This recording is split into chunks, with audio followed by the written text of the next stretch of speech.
میں ہر لمحہ رحمت ہی رحمت ہے. زندہ رہو تب بھی رحمت، وفات پا جائے تب بھی رحمت. اللہ رب العزت نے ارشاد فرمایا والذین آمنوا واتبعتهم ذریتهم بإیمان الحقنا بهم ذریتهم. سورہ طور ارشاد فرمایا کہ وہ لوگ، اب اس کا مفہوم سمجھا دوں، وہ لوگ جو صاحب ایمان ہوئے،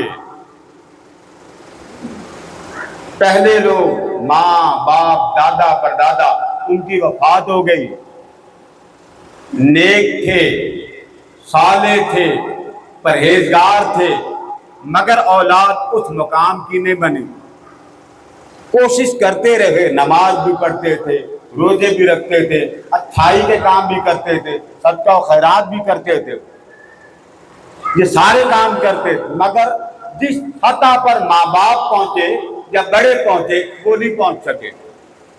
اللہ کریم نے فرمایا اے حبیب، ہم نے ان پر کرم ایسا کر دیا ہے کہ اگر ماں باپ یا بڑے قبر میں چلے جائیں اور بعد والوں کے پاس اتنا عمل نہ ہو جتنے ماں باپ کے پاس تھا، تو قیامت کا دن ہوگا تو ہم ان کی اولاد کو، بھلے وہ اس عمل تک نہیں پہنچے، بھلے ان کے پاس بڑا عمل نہ تھا، ہم جنت میں ان کی اولاد کو بھی وہی درجہ عطا کریں گے جو ان کے بڑوں کو عطا کیا. یعنی عمل بڑوں نے کیا اور کرم آپ پر ہو گیا.